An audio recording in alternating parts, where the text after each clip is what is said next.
ಇಲಾಖೆ ಅಧಿಕಾರಿಗಳು ತಪ್ಪು ಮಾಹಿತಿ ಕೊಟ್ಟರು. ಕೃಷಿ ಭೂಮಿ ಅತಿ ಹೆಚ್ಚು ಸಿನ್ನೂರು ಐತೆ ಅಂತ ಹೇಳ್ತಾರೆ, ಬಟ್ ಇದು ಅತಿ ಹೆಚ್ಚು ಇರೋದು ನಮ್ಮ ಹತ್ರ ದಾಖಲೆ ಇದೆ. ಸರ್ಕಾರ ಸ್ಪಂದನೆ ನೀಡಿದ್ರೆ ವಿಧಾನಸೌಧ ಮುತ್ತಿಗಾಗಕ್ಕೆ ಸಹ ಇವತ್ತು ರೈತ ಪರ ಸಂಘಟನೆ ನಿರ್ಧಾರ ತಗೊಂಡ್ರೆ ನಾವೆಲ್ಲಾ ಕನ್ನಡ ಸಹ ಅವ್ರ ಜೊತೆಗೆ ಇರ್ತವೆ ಅಂತ ಹೇಳಿ ಶಾಸಕರು ಅಥವಾ ಮಾಜಿ ಶಾಸಕರು ಇವ್ರ ಕೈ ಹೊಡೆದ್ರೆ ಅವ್ರು ಬರಲ್ಲ. ಅವ್ರದೇ ಕುತಂತ್ರ ಇದು. ಯಾರು ಅಧಿಕಾರದಲ್ಲಿ ಇದ್ದವರು ಯಾರು ಬಂದಿಲ್ಲ, ಅವ್ರ ಜಿಲ್ಲಾಧ್ಯಕ್ಷರು ಬಂದಿರೋ ಹೊರತು ಅವರು ಇದ್ದಂತ ಶಾಸಕರು ಇಲ್ಲಿ ಬಂದಿಲ್ಲ. ಆಡಳಿತ ಒಂದು ವೈಫಲ್ಯತೆ ಇದೆ. ತಮ್ಮಿಂದ ಆಗ್ಲಿಲ್ಲಪ್ಪ ಅಂತಂದ್ರೆ ಇದನ್ನ ಯಾವುದು ತಡೆಗಟ್ಟದೆ ತಾವು ರಾಜೀನಾಮೆ ಕೊಡ್ರಿ, ಮಧ್ಯಂತರ ಚುನಾವಣೆ ನಡೆಯಲಿ, ಸಮರ್ಥವಾದ ಒಬ್ಬ ನಾಯಕರು ಬರಲಿ, ನಮ್ಮ ತಾಲೂಕಿಗೆ ಅನ್ಯಾಯವಾಗಬಾರ್ದು. ಬೀದಿಗಿಳಿದು ರೈತರ ಹೋರಾಟ, ಶಾಸಕರ ವಿರುದ್ಧ ಸಿಡಿದೆದ್ದ ಹೋರಾಟಗಾರರು.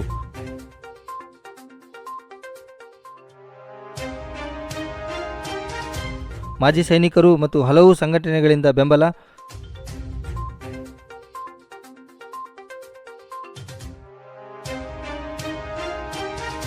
ಕೃಷಿ ಉಪನಿರ್ದೇಶಕರ ಕಚೇರಿ ಉಳಿಸದೇ ಹೋದರೆ ಲಿಂಗಸಗೂರು ಬಂದ್ ಮಾಡಿಸುವುದಾಗಿ ಮುನ್ನೆಚ್ಚರಿಕೆ.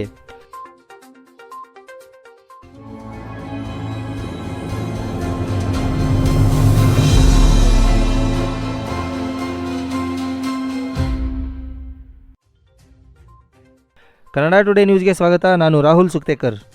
ಲಿಂಗಸಗೂರು ಬಸ್ ನಿಲ್ದಾಣ ಹತ್ತಿರವಿರುವ ಡಾಕ್ಟರ್ ಬಾಬಾ ಸಾಹೇಬ್ ಅಂಬೇಡ್ಕರ್ ವೃತ್ತದಲ್ಲಿ ರೈತ ಸಂಘಟನೆ ಹೋರಾಟಗಾರರು ಕೃಷಿ ಉಪನಿರ್ದೇಶಕರ ಕಚೇರಿ ವರ್ಗಾವಣೆ ವಿರೋಧಿಸಿ ರಸ್ತೆಗಿಳಿದು ಹೋರಾಟಕ್ಕೆ ಕೈಗೊಂಡರು.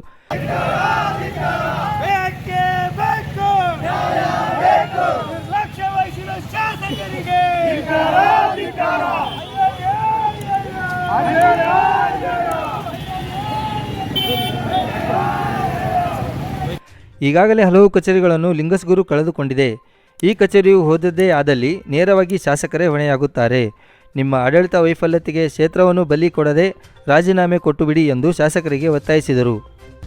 ಒಂದು ವರ್ಷದ ಹಿಂದೆ ಹೋರಾಟ ಮಾಡಿದ್ವಿ. ಆ ಹೋರಾಟ ಮಾಡಿದ ಪ್ರತಿಫಲ ಒಂದು ವರ್ಷ ತಾತ್ಕಾಲಿಕ ತಡೆ ಹೇಳ್ತೀವಿ.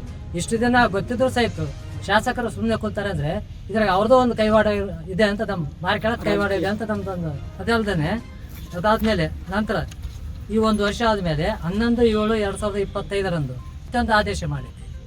ಅಲ್ಲಿ ಸ್ಥಳಾಂತರ ಆಗಿರುವ ಬಗ್ಗೆ ಏನಾಗ್ಯದ ಅಂತೇಳಿ ತಪ್ಪು ಮಾಹಿತಿ ಇಲಾಖೆ ಅಧಿಕಾರಿಗಳು ತಪ್ಪು ಮಾಹಿತಿ ಕೊಟ್ಟರು. ಕೃಷಿ ಭೂಮಿ ಅತಿ ಹೆಚ್ಚು ಸಿನ್ನೂರು ಐತೆ ಅಂತ ಹೇಳ್ತಾರೆ, ಬಟ್ ಇದು ಅತಿ ಹೆಚ್ಚು ಇರೋದು ನಮ್ಮ ಹತ್ರ ದಾಖಲೆ ಇದೆ. ಅತಿ ಹೆಚ್ಚು ನಮ್ಮ ಲಿಂಗಸೂರಲ್ಲಿ ಇರೋದು ಕೃಷಿ ಭೂಮಿ.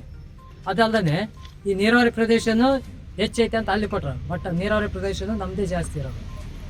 ಇದೆಲ್ಲ ಗೊತ್ತಿದ್ರು ಸಹಿತ ಇವರು ತಪ್ಪು ಮಾಹಿತಿಯಿಂದ ಡಿಸ್ಟೆನ್ಸ್ನಾಗ ತಪ್ಪು ಕೊಟ್ಟರು.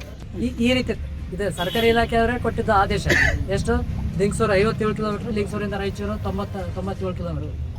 ಬೇಜವಾಬ್ದಾರಿಯಿಂದ ಈಗ ಸ್ಥಳಾಂತರ ಮಾಡ್ಬೇಕಂದ್ರೆ JDದು ಮತ್ತು DDದು ಇಬ್ಬರದು ಕುಮ್ಮಕ್ಕೈತಿ ಇರೋದು. ಈಗ ನಾವು ಸೋಮವಾರ ಟೆಂಟ್ ಹಾಕಲಿಲ್ಲ ಅಂದ್ರೆ ಫೈಲ್ ಒಯ್ಯೋರೆ, ಫೈಲ್ ಅಷ್ಟೇ ತಗೊಂಡ್ಬಂದ್ಬಿಡ್ರಿ, ಅಲ್ಲೆಲ್ಲ ಕಂಪ್ಯೂಟರ್ ಬೇಕಿದ್ರೆ ಹೊಸ ಕೊಡುತ್ತೆ ಅಂತ ಹೇಳೋಷ್ಟು ಶಕ್ತಿ ಅವರೇ ಇದೆ. ಬಟ್ ಈ ಶಾಸಕರಿಗೆ ಗಮನಕ್ಕೆ ಇಲ್ಲ ಅಂತ ಹೇಳ್ತಾರಂದ್ರೆ ಇವ್ರೇನ ಅಧಿವೇಶನಕ್ಕೆ ಹೋಗ್ತಾರೋ ಈಗ ಅವ್ರಿಗೇನೋ ದುಡ್ಡು ಕಡಿಮೆ ಬಿದ್ದಾವೇನೋ ಮೋಸ್ಟ್ಲಿ. ಅದು ಈ ಇಲಾಖೆ ಮಾರಿ JCB ಒಂಥರ ಇರ್ಬೋದು. ಶಾಸಕರಿಗೆ ತೀವ್ರವಾಗಿ ಖಂಡಿಸಿ ಕಚೇರಿ ಉಳಿಸದೆ ಹೋದರೆ ರಾಜೀನಾಮೆ ನೀಡಲು ಒತ್ತಾಯಿಸಿ ಮುಖಂಡರು ಕಿಡಿಕಾರಿದರು. ಈಗ ನಾಳೆ ಒಂದು ಕರಪತ್ರ ಮಾಡೋದ್ರ ಮೂಲಕ ಯುವಕರಿಗೆ ಕರೆ ಕೊಡ್ತೀವಿ, ಎಲ್ಲ ಕಾಲೇಜು ಭೇಟಿ ನೀಡ್ತೀವಿ. ಒಂದಿನ ಎಲ್ಲ ಕಾಲೇಜುಗಳು ಬಂದ್ ಮಾಡಿ ಯುವಕರು ಏನಿದಾರ ಅಂತವ್ರನ್ನೆಲ್ಲ ಕರೆ ತಂದು ಒಂದು ಉಗ್ರ ಸ್ವರೂಪದ ಹೋರಾಟಕ್ಕೆ ಇಳಿದಾಗ ಮಾತ್ರ ನಮಗೊಂದು ಹೋರಾಟಕ್ಕೆ ಬೆಲೆ ಸಿಗ್ತದ. ಅಧಿಕಾರಿಗಳು ಶಾಮೀಲಾಗ್ಯಾರ ಅಂದ್ರೆ ಇವತ್ತು ರಾಜಕಾರಣಿ ಕುಮ್ಮಕ್ಕು.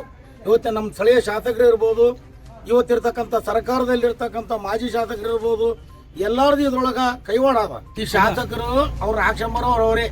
ನಮ್ಮ ತಾಲೂಕು ಇಂಥದ್ದೇ PSI ಬೇಕು, ಇಂಥದ್ದೇ ಸರ್ಕಲ್ ಬೇಕು, ಇಂಥವ್ರೇ ತರಬೇಕಂತ ತರೋರು ಯಾರು? ಶಾಸಕರು ಅಥವಾ ಮಾಜಿ ಶಾಸಕರು. ಇವ್ರ ಕೈವಾಡಿಲ್ದ ಅವ್ರು ಬರಲ್ಲ. ಅವ್ರದೇ ಕುತಂತ್ರ ಇದು. ಅವ್ರು ರಾಜಕೀಯ ಕೈಗೊಂಬೆ ಆಗ್ಯಾರ, ಇವ್ರ ಅಧಿಕಾರಿಗಳು ಅವ್ರ ಕೈಗೊಂಬೆ ಆಗ್ಯಾರ. ಅವ್ರು ಹೇಳ್ದಂಗೆ ಇವ್ರು ಕೇಳಾಕತ್ತಾರ. ತಕ್ಕ ಪಾಠ ಏನಪ್ಪ ಅಂದ್ರೆ ನಾವೆಲ್ಲ ಉಗ್ರ ಸ್ವರೂಪದ ಹೋರಾಟ ಮಾಡಿ ಅವ್ರಿಗೆ ಕಪ್ಪು ಮಸಿ ಬಡಿ ಅಂತ ಮಾಡ್ಬೇಕು. ನಾವಿಲ್ಲಿ ಬೇರೆ ಬೇರೆ ಬೆಳಗಾವ್ದಾಗ ಮಾಡಕತ್ತಾರ. ನಾವಿಲ್ಲಿ ಅವ್ರು ಕೊಡ್ತಕ್ಕಂಥ 50 ಏನೋ ಒಂದು ಸಂಘಟನೆಗಳು ಎತ್ತಿ ಬಿದ್ದು ಕೆಲವು ಮುಚ್ಚೋಗ್ಬಿಟ್ರ, ಯಾರು ಮಾಡೋವಲ್ರು. ಇವತ್ತು ಕಪ್ಪು ಮಸಿ ಬಡಿ ಶಾಸಕರುಗಳಿಗೆ ಧ್ವನಿ ಎತ್ರಿ, ವಿಧಾನಸೌಧ ಧ್ವನಿ ಎತ್ರಿ. ನಮ್ಮ ಭಾಗದಾಗ ಇವತ್ತು ಹತ್ತಿ, ತೊಗರಿ, ಮೆಣಸಿನಕಾಯಿ, ಅಲಸಂದಿ, ಕಾಳು, ಭತ್ತ ಜಗ್ಗೆ ಬೆಳಿತೀವಿ ನಾವಿಲ್ಲಿ. ಇನ್ನೂರ ಬರೇ ಭತ್ತ ಬೆಳಿತಾರ. ಅವ್ರಿಗೆ ಈ ಕೃಷಿ ಇಲಾಖೆ ಅವಶ್ಯಕತೆ ಇಲ್ಲ. ಇಲ್ಲಿ ನಮಗೆ ಭಾಳ ಅವಶ್ಯಕತೆ ಐತಿ. ಇದು ಯಾವುದೇ ಕಾರಣಕ್ಕೂ ಸ್ಥಳಾಂತರ ಆಗಬಾರ್ದು. ಆಗಿದ್ದೆ ಕರೆ ಉಗ್ರ ಸ್ವರೂಪದ ಹೋರಾಟ ಮಾಡಮಂತ ಎಲ್ಲ ಸಂಘಟನೆ ಪರ, ಎಲ್ಲರಿಗೆ ರೈತ ಪರ ಸಂಘಟನೆ, ಕನ್ನಡ ಪರ ಸಂಘಟನೆ ಎಲ್ಲರೂ ಒಗ್ಗೂಡಿದಾಗ ಬೃಹತ್ ಒಂದು ಪ್ರತಿಭಟನೆ ಮಾಡಿದಾಗ ಮಾತ್ರ ಎಫೆಕ್ಟ್ ಆಗ್ತದ. 15 ಆಗಸ್ಟಿಗೆ ಬರ್ತಡೇ ಮಾಡ್ತೀನಿ, 1000 ಜನ ಸೇರ್ತೀರಲ್ಲ, ಆ 1000 ಜನ ಇಂಥದ್ರೆ ತೋರ್ತೀರಿ, ನಿಮ್ಗೆ ಒಳ್ಳೆ ಗುಣ ಏನಂತ ಗೊತ್ತಾಗ್ತದೆ ನಮಗ. ರೈತ ಹೋರಾಟಕ್ಕೆ ಬೆಂಬಲವಾಗಿ ಮಾಜಿ ಸೈನಿಕರು ಮತ್ತು ಕನ್ನಡ ಪರ ಹೋರಾಟಗಾರರು ಕೈ ಜೋಡಿಸಿ ಹೀಗೆ ಕಡೆಗಣಿಸಿದರೆ ಹೋರಾಟ ಇನ್ನೂ ತೀವ್ರವಾಗಲಿದೆ ಎಂದು ಶಾಸಕರಿಗೆ ಮುನ್ನೆಚ್ಚರಿಕೆ ನೀಡಿದರು. ನಮ್ಮ ತಾಲೂಕಿಗೆ ಹತ್ತಿರವಾದಂಥ ಅತಿ ಅವಶ್ಯಕ ಸಬ್ಸಿಡಿಯಲ್ಲಿ ಕಡಿಮೆ ದರದಲ್ಲಿ ರೈತರಿಗೆ ಒದಗಿಸುವಂಥ ಒಂದು ಕೃಷಿ ಕೇಂದ್ರ ಇಲ್ಲಿತ್ತು.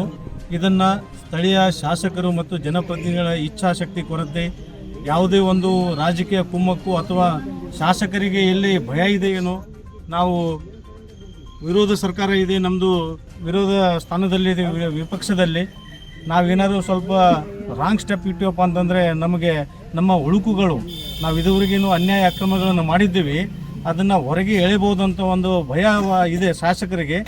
ಅದು ತಮ್ಮ ಸ್ವಂತ ಅಭಿಪ್ರಾಯ, ತಮ್ಮ ಸ್ವ ಅಭಿವೃದ್ಧಿಗೋಸ್ಕರ ಇಡೀ ತಾಲೂಕಿಗೆ, ಈ ಒಂದು ಕ್ಷೇತ್ರಕ್ಕೆ ಅನ್ಯಾಯವಾಗೋದಕ್ಕೆ ನಾವು ಬಿಡೋದಿಲ್ಲ.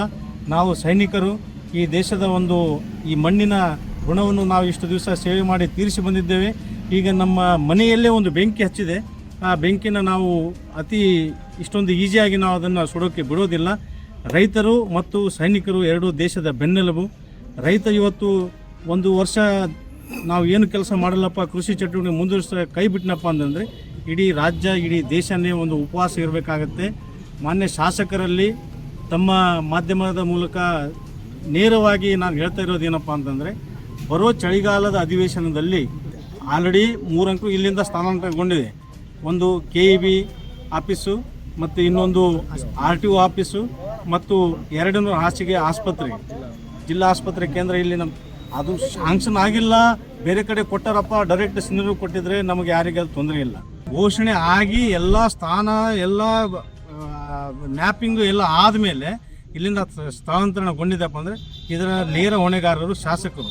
ಯಾಕಪ್ಪ ಅಂತಂದರೆ ಮನೆ ಯಜಮಾನ, ನಮ್ಮ ತಾಲೂಕಿಗೆ ಒಂದು ಫಸ್ಟ್ ಯಜಮಾನ ಈಗ ನಮ್ಮ ರಾಷ್ಟ್ರಕ್ಕೆ ಯಾರಪ್ಪ ಅಂತಂದರೆ ರಾಷ್ಟ್ರಪತಿ, ರಾಜ್ಯಕ್ಕೆ ಯಾರಪ್ಪ ಅಂದರೆ ರಾಜ್ಯಪಾಲ, ಮುಖ್ಯಮಂತ್ರಿಗಳು. ನಮ್ಮ ತಾಲೂಕಿನ ಶಾಸಕರವರು, ಅವರು ಮತ್ತು AC ಸಾಹೇಬರು ನಮಗೇನಪ್ಪ ಅಂತಂದರೆ ಇಲ್ಲಿ ಗಾಡ್ ಫಾದರ್. ಈಗ ಅವರೇ ಒಂದು ಸುಮ್ಮನೆ ಕೂತ್ಬಿಟ್ಟಿದ್ದಾರಪ್ಪ, ಇದರಲ್ಲಿ ಸಂಪೂರ್ಣ ಜವಾಬ್ದಾರಿ ಅವ್ರದ್ದೇ.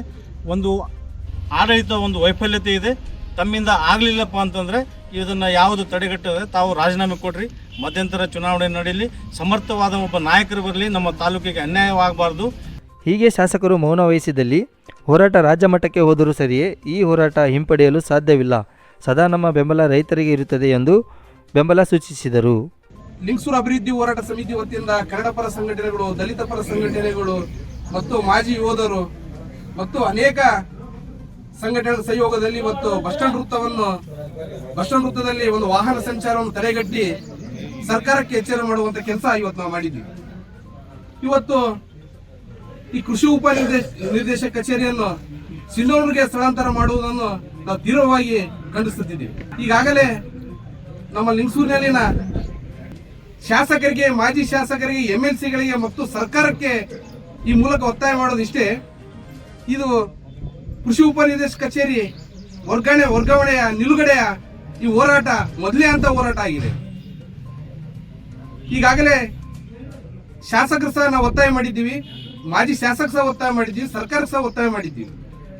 ಈ ವರ್ಗಾವಣೆಯ ಒಂದು ಆದೇಶ ಪತ್ರವನ್ನು ತಡಿಬೇಕು, ಮತ್ತೆ ಉಪನಿರ್ದೇಶಕ ಕಚೇರಿ ಲಿಂಗಸೂರಿನಲ್ಲೇ ಒಂದು ಇಡಬೇಕಂತೇಳಿ ಒಂದು ಲಿಖಿತ ರೂಪ ಆದೇಶ ಪತ್ರವನ್ನು ತಡಬೇಕಂತೇಳಿ ನಾವು ಒತ್ತಾಯ ಮಾಡ್ತಿದ್ದೀವಿ. ನಾವು ಯುವಕರನ್ನ ಜಾಗೃತಿ ಮೂಡಿಸ್ಬೇಕಾದ್ರೆ ಬಹಳ ಕಷ್ಟದ ಕೆಲಸ.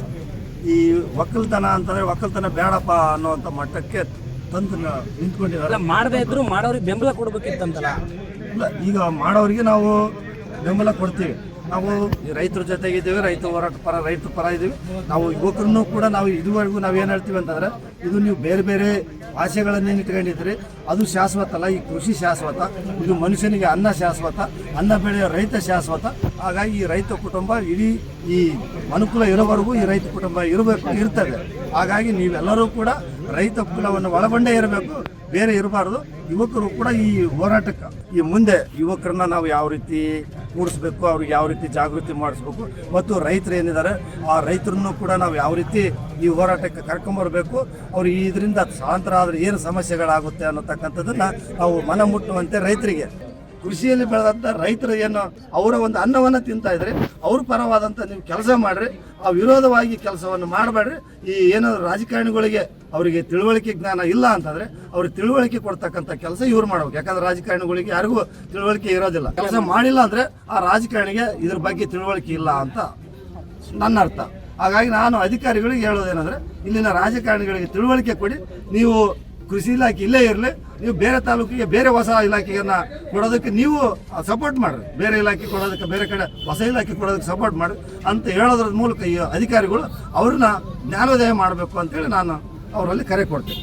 ಮೈಸೂರಿನಲ್ಲಿ ಬ್ರಿಟಿಷರ ಕಾಲದಿಂದ ಇದ್ದಂಥ ಸಿಂಧನೂರಿಗೆ ಸ್ಥಳಾಂತರ ಮಾಡ್ತಿದ್ದಾರೆ. ಅದಕ್ಕೋಸ್ಕರವಾಗಿ ರೈತ ಪರ ಸಂಘಟನೆಗೆ ಎಲ್ಲ ಬೆಂಬಲ ಕೊಟ್ಟು ಎಲ್ಲ ಕನ್ನಡ ಪರ ಸಂಘಟನೆ, ದಲಿತ ಪರ ಸಂಘಟನೆ, ರೈತ ಪರ ಸಂಘಟನೆ ಮತ್ತು ಆಮೇಲೆ ಎಲ್ಲ ಲಾಯರು, ಡಾಕ್ಟರ್ಸು ಎಲ್ಲರೂ ನಾವಿಲ್ಲಿ ಬೆಂಬಲ ಕೊಟ್ಟು ನಾವಿಲ್ಲಿ ಇವತ್ತಿಗೆ 8 ದಿನ ಆಯಿತು. 8 ದಿನದಿಂದ ನಾವಿಲ್ಲಿ ಸ್ಟ್ರೈಕಿಗೆ ಕುಂತಿದ್ದೀವಿ. ಇದಕ್ಕೆ ಯಾವ ಅಧಿಕಾರಿಗಳಾಯಿತು, ಯಾವ ರಾಜಕಾರಣಿಗಳಾಯಿತು ಇದುವರೆಗೂ ಯಾವ ಸ್ಪಂದನೆ ನೀಡಿಲ್ಲ. ಅವ್ರು ಬಂದಿದ್ದಾರೆ, ಬಂದು ಅಷ್ಟೇ ನಾವು ಅವ್ರಿಗೆ ರಾಜಕಾರಣಿಗಳು ಬಂದಿದ್ದಾರೆ, ನಾವು CM ಮಾತಾಡ್ತೀವಿ, ಈ ಸಚಿವರಿಗೆ ಮಾತಾಡ್ತೀವಿ ಅಂತ ಅಷ್ಟೇ ಹೇಳಿದ್ದಾರೆ.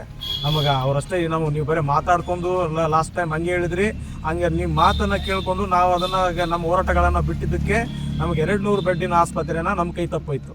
ನಿಮ್ಮ ಕೈಲಿಂದ ಆದರೆ ನಮ್ಮನ್ನ ಇಲ್ಲಿ ಉಳಿಸ್ರಿ, ಇಲ್ಲಾಂದ್ರೆ ನಿಮ್ಮ ಕೈ ಆಗಲ್ಲ ಅಂತ ಹೇಳಿದ್ರೆ ಇವತ್ತೇ ನೀವು ರಾಜೀನಾಮೆ ಕೊಡ್ರಿ ಅಂತೇಳಿ ನಾವು ಅವ್ರಿಗೆ ಕೇಳ್ತೀವಿ.